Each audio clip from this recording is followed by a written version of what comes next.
ប្រមុខរាជរដ្ឋាភិបាលកម្ពុជានៅព្រឹកថ្ងៃទី3 ខែមេសានេះបានប្រកាសជាសាធារណៈនឹងដកអាជ្ញាប័ណ្ណនិងបញ្ចប់ទូនីតិបណ្ដឹងចេញពីក្របខ័ណ្ឌចំពោះក្រុមហ៊ុនឯកជននិងមន្ត្រីរាជការឬកម្លាំងប្រដាប់អាវុធដែលលួចនាំប្រេងពីថៃចូលកម្ពុជាការប្រកាសយ៉ាងដូចនេះធ្វើឡើងក្រោយពីមានព័ត៌មានមួយចំនួនថាមានករណីលួចនាំប្រេងខុសច្បាប់ពីប្រទេសថៃចូលមកលក់នៅកម្ពុជា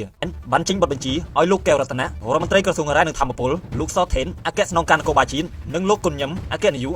ដ្ឋានគយនិងរដ្ឋកោកម្ពុជាស្រាវជ្រាវករណីនេះឲ្យបានច្បាស់លាស់ប្រសិនជាមានករណីនេះពិតប្រាកដមែនត្រូវស្រាវជ្រាវឲ្យឃើញមុខសញ្ញាពាក់ព័ន្ធទាំងអស់ហើយត្រូវចាត់វិធានការតាមច្បាប់ឲ្យបានតឹងរឹងបំផុតសម្ដេចហ៊ុនម៉ាណែតបានប្រមានធ្ងន់ធ្ងរបើជាមានពាក់ព័ន្ធជាមួយក្រុមហ៊ុនប្រេងណាមួយត្រូវដកអាជ្ញាប័ណ្ណបើមានពាក់ព័ន្ធជាមួយមន្ត្រីរាជការឬកងកម្លាំងប្រដាប់អាវុធកម្ពុជាត្រូវបញ្ចប់ទូនីតិនិងបណ្ដឹងចេញពីក្របខ័ណ្ឌជាកំហិតមិនថាបុគ្គលនោះមានទូនីតិឬឋានន្តរស័ក្តិប៉ុណ្ណាទេគូបញ្ជាក់ថារាជរដ្ឋាភិបាលកម្ពុជាបានផ្អាកការទិញប្រេងឥន្ធនៈនិងឧស្ម័នឥន្ធនៈគ្រប់ប្រភេទពីប្រទេសថៃចាប់តាំងពីខែមិថុនាឆ្នាំ2025សម្រាប់សម្ដេចហ៊ុនម៉ាណែតបច្ចុប្បន្នកម្ពុជាក៏មិនមានការចាំបាច់នៅក្នុងការនាំប្រេងចូលពីប្រទេសថៃទៀតដែរដោយកម្ពុជាមានប្រភពប្រេងពីប្រទេស